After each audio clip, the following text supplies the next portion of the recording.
có người yêu nhà cái bà bên Trưng đấy không? Ơ, thế mày ngu đấy, mày biết cái gì à? Sao tao hiểu cái gì đằng sau hả cô? Ôi giời ơi, thế thì nó có cái bạn gái. Bạn gái á? Ừ, Sao có bạn gái? Cô và bạn gái ở đâu cô? tao không nhầm. Tao đi đến đấy tao nhìn thấy hai đứa đang ngồi tình tứ với nhau. Cô nhìn thật á? Ừ, Nhưng mà, tao gặp mày tại phố. nhưng mà cô có biết anh ấy tên là gì không? Cô phải nói tên là Hà không? Thế thì đúng rồi, tao thấy hai đứa ngồi đấy. Thế á? Chắc là cô nhầm rồi, chứ làm sao lại thấy nó có bạn gái được, vừa qua tao có gặp ấy. Tao không nhầm, hai đứa ngồi ở cái bờ ao với nhau ý. Tao ngó mặt vào, xong hai đứa mới ngẩng lên. Vào hỏi tận nơi nhá, tao hỏi nó, thế là nó bảo là hai đứa con ngẩng mặt lên, nó bảo là cháu sắp cưới rồi. Mà cô nhầm đấy, hôm qua cháu vừa gặp anh ấy xong.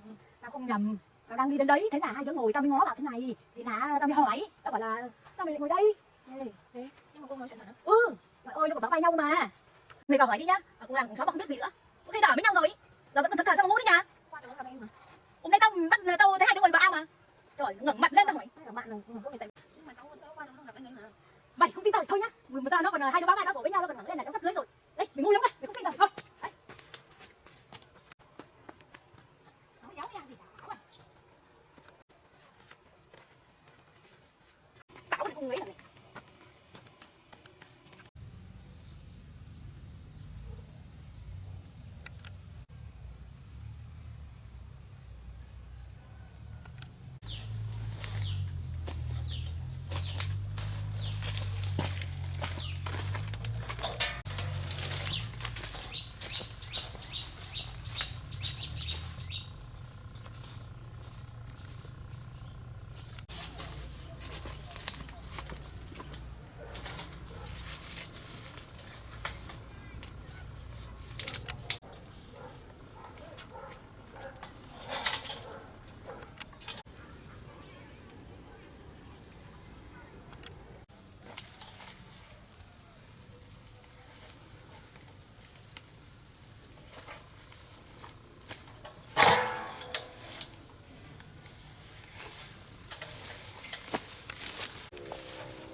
Bán hàng đó xin người mấy có nhỉ?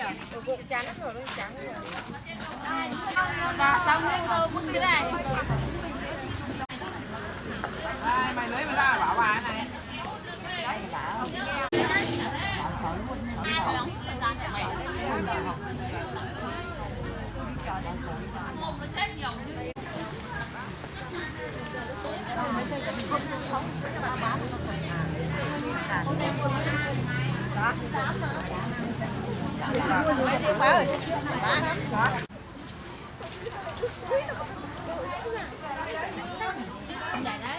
Này có được không hay đài? Mấy quả cháu ơi. Hôm nay nhiều đã làm như tốt rồi. Ngọt rồi. Sắp cay lắm. Ngồi chợ Nam đấy nhìn như mà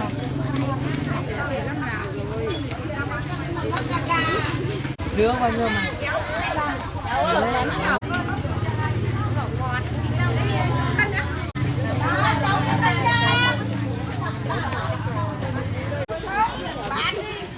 để ăn thử đã đâu mà ngon không thì không mua đây bạn quả lặng mà lấy ăn cái này đó có 2 cây là rất là ngọt.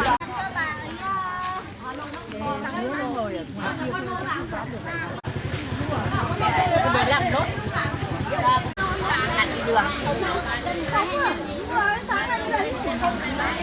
ngồi đây vắng nào đi em hả chú ơi chú ơi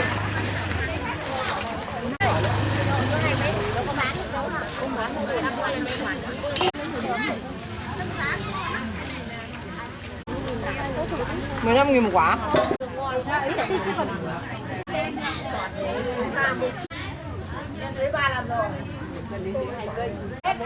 Quả nào nó đi quả đấy. 3 cái đó có ngon không? Ngon không? Ăn đâu? Này vai. 2 cái phải. Ôi trời ơi, đậu. Quả đỡ 3 cái 3 cái quả đỡ.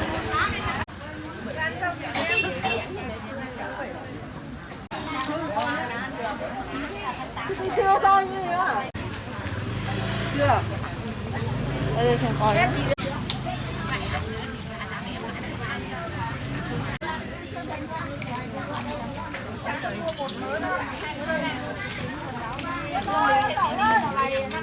Qua cái đường cái bán cho 3 cái đỏ ăn thì có cái dễ gần thì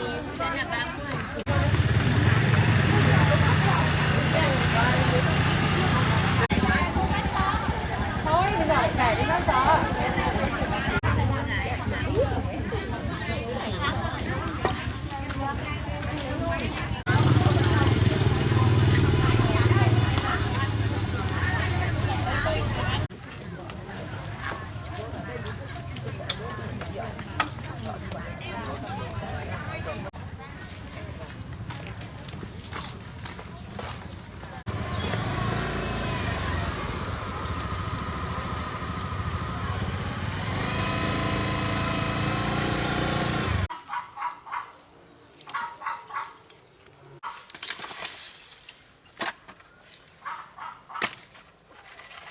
Cành to để tí anh chặt đâu. Cứ để đấy xong anh ra anh chặt. Nó gió bão anh đi anh chặt ở trên đồi kia mang về. Cái này nó khô. Này chắc nó lắng cái này là khô mang về. Anh cứ chặt anh để đây trong tí em ra em xếp gọn vào nhá. Vâng. Khô lắm này, cái củi này khô quang này. Mang về.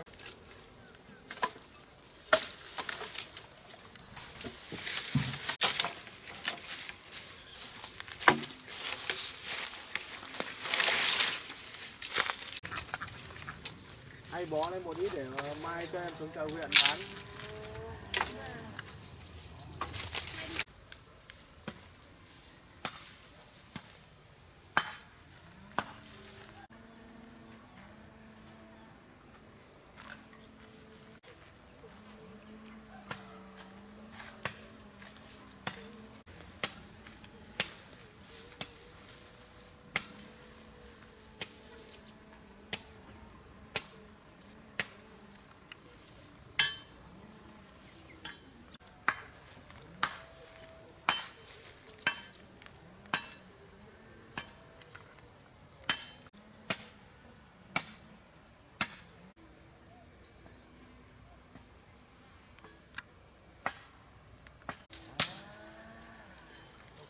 nhiều ghê rồi em. Ra giải lao một tí đi, nặng quá.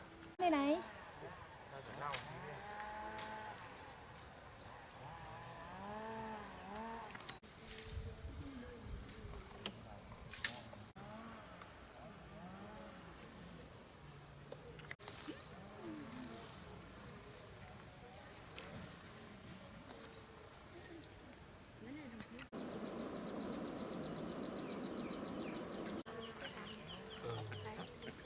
Trời hôm nay cũng nắng hơn nhỉ. Mấy con ngỗng cho mình giờ này nó cũng cho nó ăn về lấy món gì ngon mình ăn hai cái con gà con ngỗng tại mấy con kia có con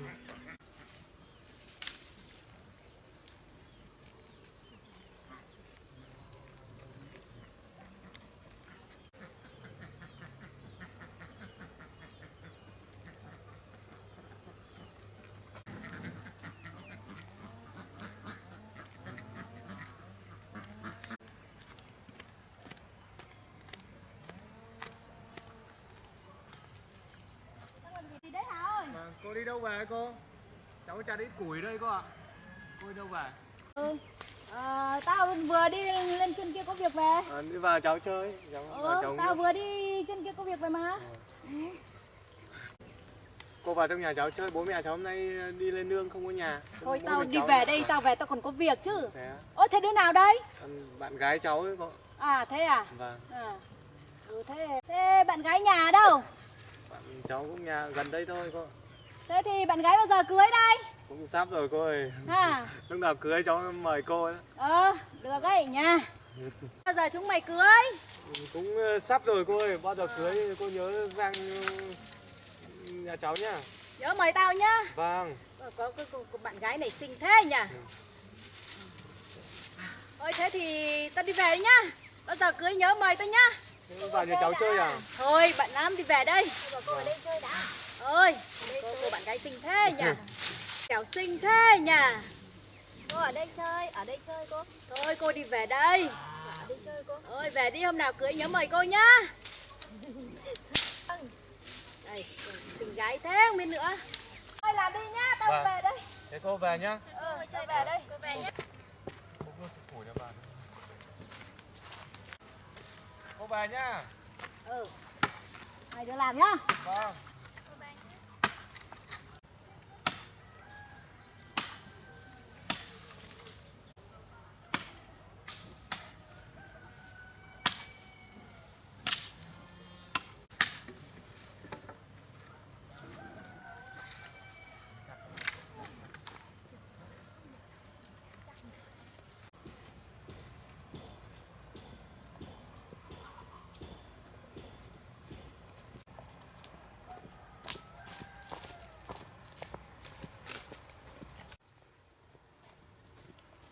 Ôi, Ngân ơi, đừng bảo cái này.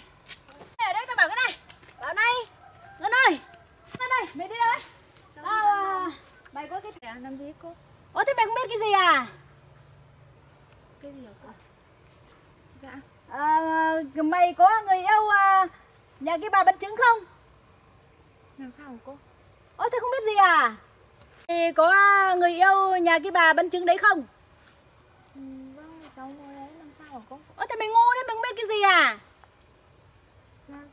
Sao chẳng hiểu cái gì làm sao hả cô? Ôi giời ơi, thế thì nó có cái bạn gái. Bạn gái á? Sao có bạn gái? Cô mà bạn gái ở đâu cô? Tao không nhầm. Tao đi đến đấy tao nhìn thấy hai đứa đang ngồi tình tứ với nhau. Cô nhìn thật á? Nhưng tao gặp mày tại tao phô. Nhưng mà cô có biết anh ấy tên là gì không? Cô phải nó tên là Hà không? Thế thì đúng rồi, tao thấy hai đứa ngồi đấy. Thế á? Nhưng chắc là cô nhầm rồi. Chứ làm sao mà bạn trai nhau có bạn gái được? Còn vừa hôm qua cháu có gặp ấy. Tao không nhầm. Hai đứa ngồi ở cái bờ ao với nhau ý. Tao ngó mặt vào, xong hai đứa mới ngẩng lên. Vào hỏi tận nơi nhá. Tao hỏi nó. Thế là nó bảo là hai đứa còn ngẩng mặt lên. Nó bảo là cháu sắp cưới rồi. Cô nhầm với hôm qua cháu vừa gặp anh ấy xong rồi. Tao không nhầm. Tao đang đi đến đấy. Thế là hai đứa ngồi tao mới ngó vào thế này. Thì là tao mới hỏi. Tao bảo là sao mày lại ngồi đây? Thế Nhưng mà cô có nói chuyện thật á? Ừ. Trời ơi, nó còn báo vai nhau cơ mà. Mày vào hỏi đi nhá. Ở cùng làng cùng xóm mà không biết gì nữa. Có khi nó ở với nhau rồi ý. Giờ vẫn còn thẫn thờ sao mà ngu thế nhỉ? Hôm qua cháu vẫn gặp anh em mà. Hôm nay tao thấy hai đứa ngồi bờ ao mà. Trời, nó ngẩng mặt lên tao hỏi. May là bạn là cô nhỉ, tại vì nhưng mà cháu vẫn thấy hôm qua cháu vẫn gặp anh ấy mà. Mày không tin tao thì thôi nhá. Nó còn hai đứa báo vai báo cổ với nhau, nó còn ngẩng lên là cháu sắp cưới rồi. Đây, mày ngu lắm cơ. Mày không tin tao thì thôi. Đấy.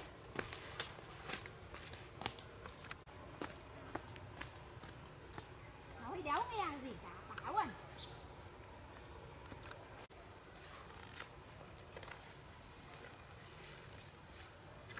Bảo này không ấy lần này.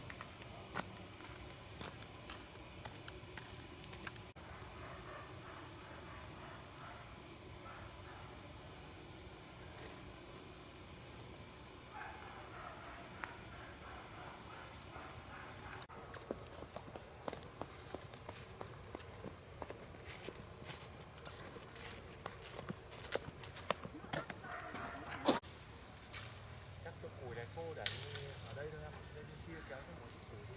Hôm trước anh chặt, anh chưa mang về.